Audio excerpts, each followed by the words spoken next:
Hello दोस्तों, आपका हमारे YouTube channel S study tips में स्वागत है। और इस वीडियो में हम पर्यावरण अध्ययन के टॉप 15 क्वेश्चन डिस्कस करेंगे जो आपके सभी टीईटी एग्ज़ाम के लिए बहुत ही हेल्पफुल हैं। वीडियो शुरू करने से पहले हमारे चैनल को सब्सक्राइब ज़रूर कर लें जिससे आपको हमारे नए वीडियो का नोटिफिकेशन मिल सके। तो चलिए बढ़ते हैं अपने पहले प्रश्न की तरफ। पहला प्रश्न है हमारा, निपेंथिस एक ऐसा पौधा है जो मेढकों, कीड़े मकोड़ों और चूहों जैसे छोटे जीवों को अपने अंदर फंसाकर खा जाता है। हमारे देश में यह पौधा पाया जाता है अरुणाचल प्रदेश में, मेघालय में, असम में या उड़ीसा में। जल्दी बताइए, निपेंथिस नामक पौधा कहाँ पाया जाता है? जो निपेंथिस नामक पौधा है वह मेघालय में पाया जाता है। ठीक है, यह छोटे छोटे जीवों को अपने अंदर फंसाकर खा जाता है। याद रखिएगा, ऑप्शन नंबर बी। ठीक है, अगला प्रश्न है, रात में जागने वाले जानवर हर चीज़ को हर रंग में देख सकते हैं, केवल काली और सफ़ेद ही देख सकते हैं, केवल हरे रंग में देख सकते हैं या केवल लाल रंग में देख सकते हैं? सभी जानते हैं जो जानवर रात में जागते हैं वो हर चीज़ को केवल काली और सफ़ेद ही देख सकते हैं। बहुत इंपॉर्टेंट क्वेश्चन है, कई बार आया भी है, तो याद रखिएगा, ऑप्शन नंबर बी इसका बिल्कुल करेक्ट आंसर है। ठीक है, अगला प्रश्न है, पक्षी अपनी गर्दन बहुत अधिक हिलाते हैं, इसका कारण है कि पक्षियों की आँखों की पुतली घूम नहीं सकती, उड़ सकते हैं, पक्षियों की आँखें छोटी होती या उनके कान पंखों से ढके रहते हैं। तो इसका जो मुख्य कारण है कि पक्षी अपनी गर्दन बहुत अधिक हिलाते हैं क्योंकि पक्षियों के जो आँखों की पुतली है वह घूम नहीं सकती। ठीक है, एक स्थिर होती है, इसी वजह से वह अपनी गर्दन अधिक हिलाते हैं। ऑप्शन नंबर ए इसका बिल्कुल करेक्ट आंसर है। ठीक है, अगला प्रश्न है, यदि कोई पक्षी पेड़ की ऊंची डाल पर अपना घोंसला बनाता है तो यह पक्षी हो सकता है कलचिड़ी, शकरखोरा, कौवा या फाख्ता। जल्दी बताइए, ऐसा कौन सा पक्षी है जो पेड़ की ऊंची डाल पर अपना घोंसला बनाता है?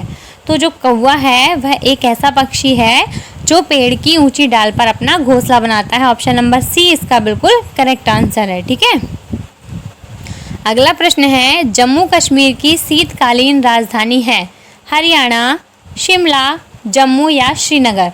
जो जम्मू कश्मीर है तो उसकी जो शीतकालीन राजधानी और उसकी ग्रीष्मकालीन राजधानी होती है, इसकी दो राजधानियाँ होती है। ठीक है, तो जो इसकी शीतकालीन राजधानी होती है वह जम्मू है और जो ग्रीष्मकालीन राजधानी होती है वह श्रीनगर है। याद रखिएगा, बहुत ही इंपॉर्टेंट है, ऑप्शन नंबर सी इसका बिल्कुल करेक्ट आंसर। ठीक है, अगला प्रश्न है, माजुली किस प्रकार के द्वीप से संबंधित है?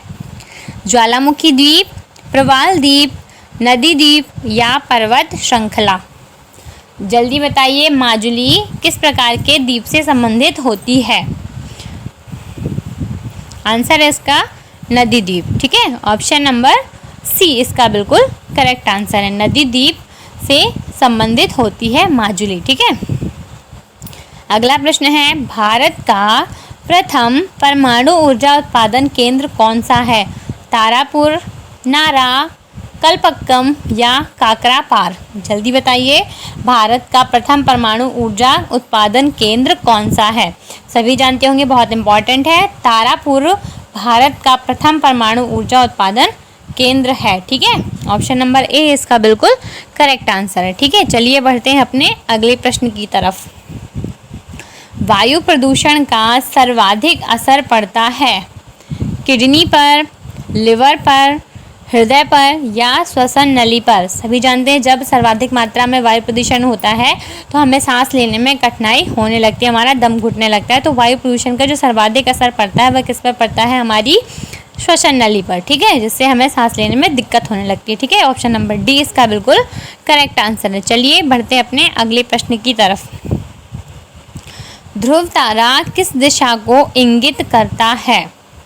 पूर्व दिशा को, पश्चिम दिशा को, उत्तर दिशा को या दक्षिण दिशा को? जल्दी बताइए, ध्रुव तारा किस दिशा को इंगित करता है?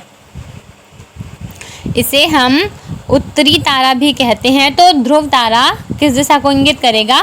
उत्तर दिशा को। ठीक है, ऑप्शन नंबर सी इसका बिल्कुल करेक्ट आंसर है, ध्रुव तारा को उत्तरी तारा भी कहते हैं। ठीक है, अगला प्रश्न है, नदी के अपरदन से बनी स्थलाकृति है बाढ़ का मैदान, डेल्टा, गाज, प्राकृतिक तटबंध। जो नदी का अपरदन होता है वह कई तरह की स्थलाकृतियाँ बनाती है, तो जो नदी के अपरदन से बनी स्थलाकृति होती है उसका नाम क्या होता है, उसे हम किस नाम से जानते हैं? उसे हम गार्ज क्या कहते हैं? नदी के अपरदन से बनी स्थलाकृति को गार्ज कहते हैं। ऑप्शन नंबर सी इसका बिल्कुल करेक्ट है। ठीक है, अगला प्रश्न है, सबसे अधिक टैगा वन किस क्षेत्र में पाए जाते हैं? साइबेरिया, ऑस्ट्रेलिया, चिली या भारत? जल्दी बताइए। 4 ऑप्शन दिए गए हैं, इनमें से किस क्षेत्र में सबसे अधिक टैगा वन पाए जाते हैं? तो जो सबसे अधिक टैगा वन है वह साइबेरिया में पाए जाते हैं। ऑप्शन नंबर ए इसका बिल्कुल करेक्ट आंसर है। ठीक है, चलिए बढ़ते अपने अगले प्रश्न की तरफ। सर्वाधिक लवणता पाई जाती है चिल्का या भारत, मृत सागर, वानवेग तुर्की या ये सभी? तो लवणता सबसे अधिक पाई जाती है मृत सागर में, लेकिन मृत सागर से अधिक लवणता पाई जाती है वानवेग तुर्की में। ठीक है, जो वानवेग झील है वह तुर्की में है और इसमें मृत सागर से भी अधिक लवणता पाई जाती है। ठीक है, याद रखिएगा, बहुत इंपॉर्टेंट क्वेश्चन है। ऑप्शन नंबर सी इसका बिल्कुल करेक्ट आंसर है। ठीक है, अगला प्रश्न है, निम्न में से पुलिकट झील कहाँ है? केरल, तमिलनाडु, महाराष्ट्र या कर्नाटक? जल्दी बताइए, पुलिकट झील कहाँ है? I am waiting for your answer. जल्दी कमेंट कीजिए, पुलिकट झील कहाँ है? तो जो तमिलनाडु है वहाँ पर पुलिकट झील है। पुलिकट झील तमिलनाडु में है। ऑप्शन नंबर बी इसका बिल्कुल करेक्ट आंसर है। ठीक है, अगला प्रश्न है, रणजीत सागर बांध किस नदी पर बना है? रावी नदी, रिहंद नदी, सतलज नदी या गोदावरी नदी? सभी जानते होंगे बांधों के बारे में कि किस नदी पर कौन सा बांध बना हुआ है। तो जल्दी बताइए, रणजीत सागर बांध किस नदी पर बना हुआ है? आंसर है इसका रावी नदी। जो रणजीत सागर बांध है वह रावी नदी पर बना हुआ है। ऑप्शन नंबर ए इसका बिल्कुल करेक्ट आंसर है।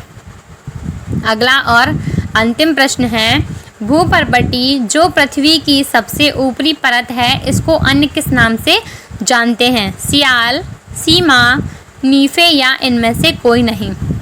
सभी जानते हैं जो पृथ्वी की भूपर्पटी की सबसे ऊपरी परत है उसे अन्य नाम है जो उसका वह है सियाल। याद रखिएगा, भूपर्पटी जो पृथ्वी की सबसे ऊपरी परत है उसका अन्य नाम सियाल है। ठीक है, ऑप्शन नंबर ए इसका बिल्कुल करेक्ट आंसर है। इसी के साथ हम अपना वीडियो क्लोज करते हैं और यदि आपको हमारा वीडियो पसंद आया हो तो हमारे चैनल को लाइक, शेयर और सब्सक्राइब ज़रूर करें। आप सभी का हमारा वीडियो देखने के लिए बहुत बहुत धन्यवाद और कमेंट करके ज़रूर बताएं कि आपके आउट ऑफ 15 कितने क्वेश्चन करेक्ट रहे। Thank you.